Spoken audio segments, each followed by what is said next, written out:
Welcome back, all my 40k fanatics out there. I'm DJ here with Tim's Nation to bring you my list that will be taking on Lane and his Death Watch later today. Lane is once again prepping for a GT, and out of all the armies and all the lists that I can play against him, Lane does get some time to play against other armies and test stuff out. But one thing that he doesn't get to see a lot of is the up-down shenanigans of the Grey Knights. Last week, Lane took on the Hypercrypt and did quite well into them, was able to pull out the win. Will it be the same this week? Well, not if I have something to say about it, and I do. Silver greater than gold. Even though he's not playing gold. He's playing black and red. Silver better than black and red? Greater than? Whatever. Either way, this is Grey Knights we're bringing today. And Grey Knights, I have not played them since the data slate update. Since the end of our tournament, where actually Lane piloted my list for the last games of our tournament, and they haven't seen anything here since. So I'll be bringing the Grey Knights today with some modifications because of the data slates. So as always, guys, subscribe to the channel if you haven't already. Turn on the bell to get notified on all the content we'll bring you here, including Lane's list and the battle report coming soon. All right, that's it. Gonna make it quick. Let's jump over into the list and talk about what I'm bringing here today. All right, here we go. This is the Grey Knight list that I'll be playing against Lane later today.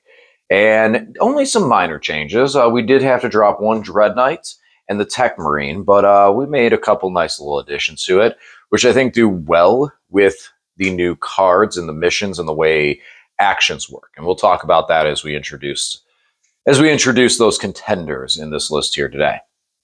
Let's start off with these big bad boys. First of all, we have the Grandmaster Dreadknights. Now, as I jump over into him, I also need to remind people that do not know with Grey Knights, we have two unique rules for this army.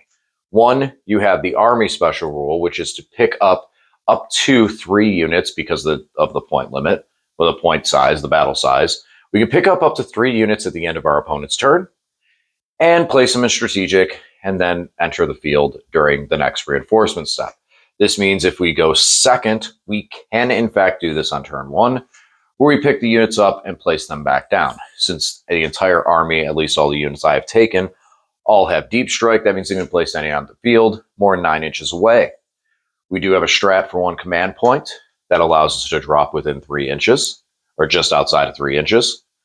And that also is very, very powerful and strong. That comes into effect a lot with this. 2 other stratagems that I really want to make of note. We have True Silver Armor for 1 command point to give us a AP reduction, just like Armor of Content. We also have a 1 command point strat called Mista Demos, which allows us to move the unit 6 inches in any direction or pick them up off the field and put them in strategic reserve.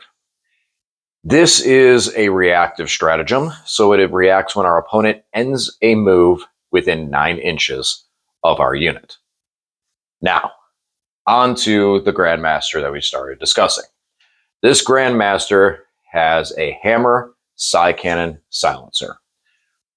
His innate ability is that whenever he is in combat, once per battle round, he can reroll the hits, wounds, and damage versus a monster or vehicle. This is super strong for this guy, especially with the hammer, for that extra damage to make sure we're getting that damage through.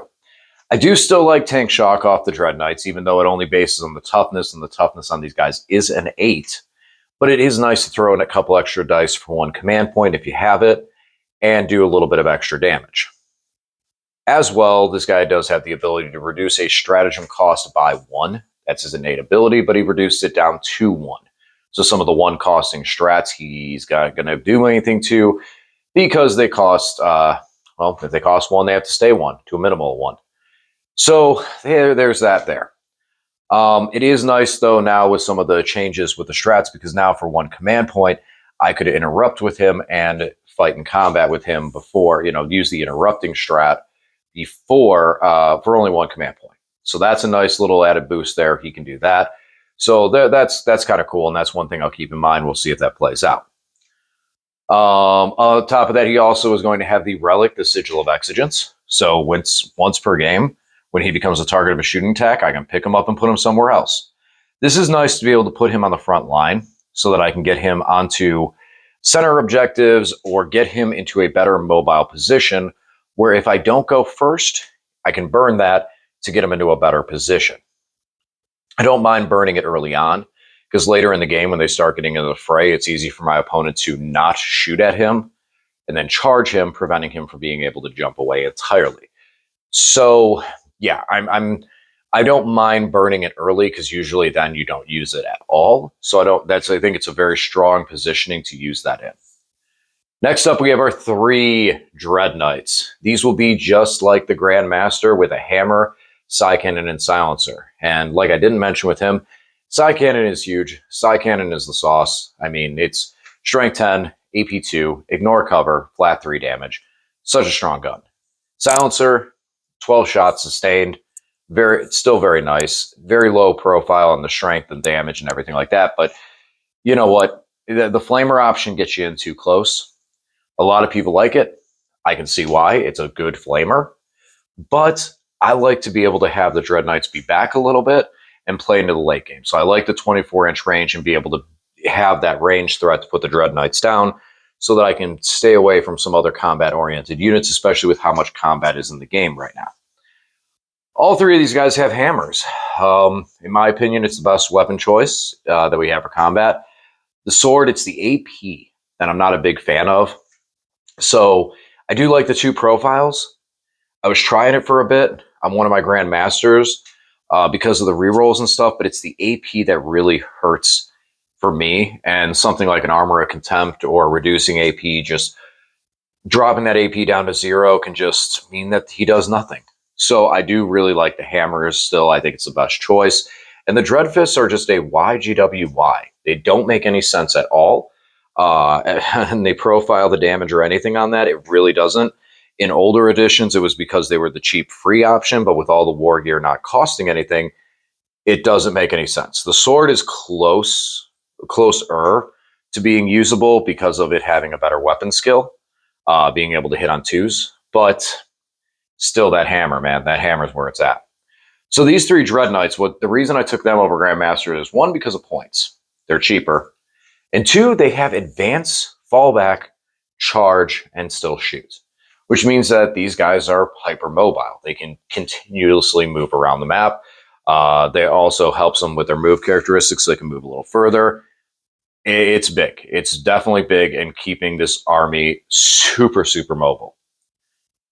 Next up, let's go over to the Purifiers. Purifier Bomb is something I've been running for a very long time, and they will be led by Castellan Crowe. What this is a 10-man squad of Purifiers with Crowe.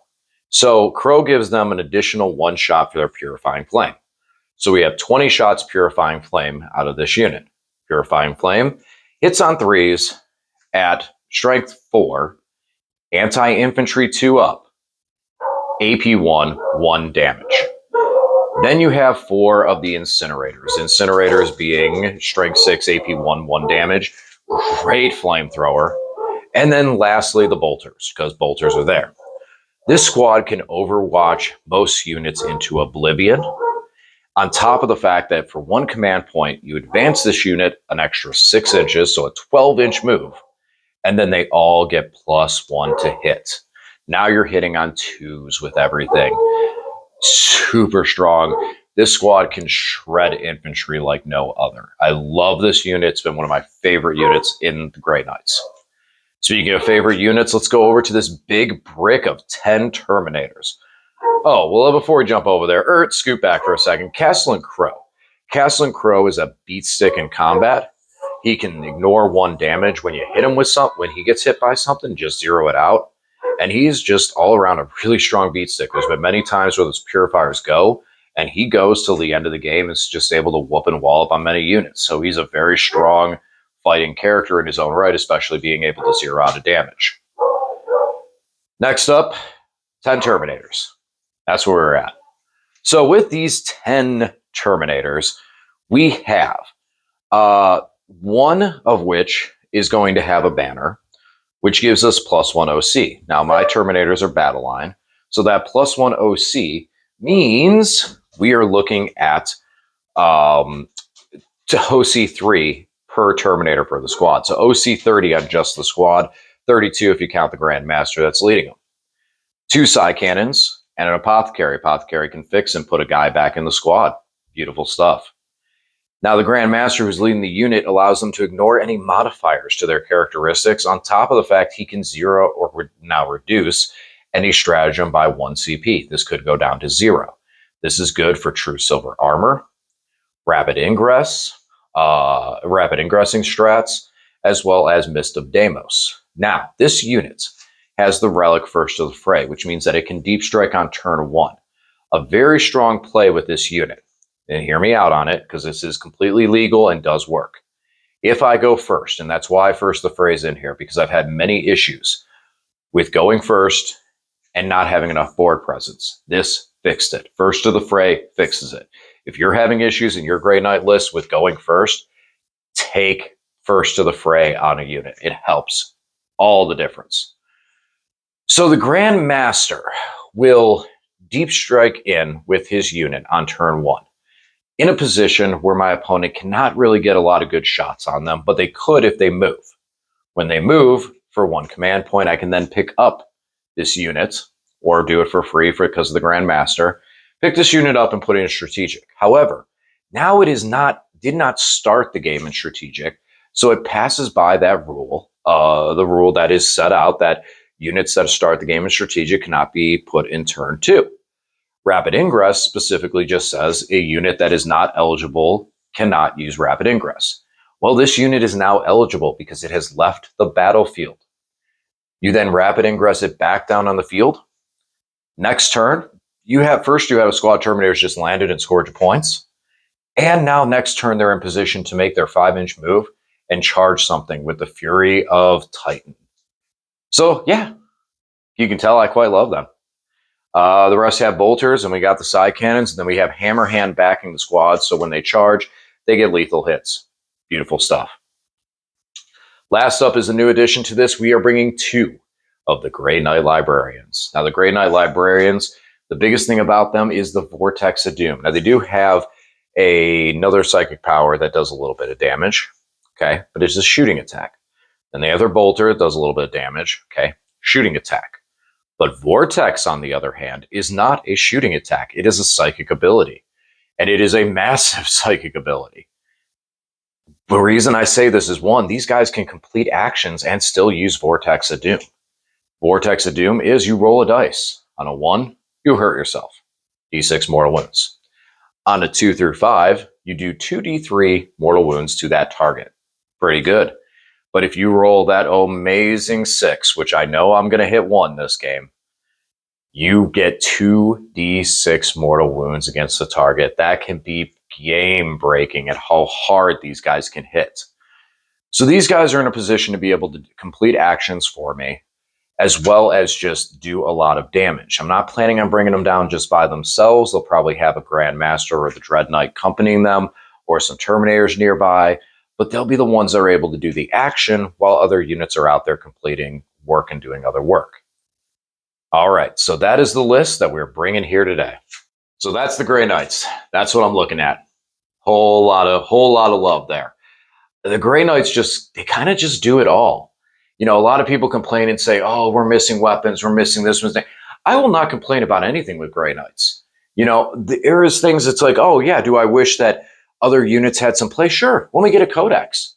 But for right now, the Grey Knights are in a solid position as far as I'm concerned competitively. They're able to do everything that the game of 40K wants you to do, from being able to be all over the map, hyper durable units that are able to complete actions. There's so much you can do with the Grey Knight army. And on top of the fact, one of the things I like about this build, granted, I don't like the fact that every time Grey Knights are in a difficult position, as far as the meta goes, and that, it seems like it's make Dread Knights great, and then the army's fixed. And it seems like that's always been the trend. Through many, many editions, it's, oh, Grey Knights are not doing well. Oh, hey, Dread Knights are awesome again. Grey Knights jump back up. And it always feels like we're always on the weight of the Dread Knight shoulder. I would like to see other units carry that weight again, such as Paladins, Purifiers, etc., be able to have that weight. But they're not.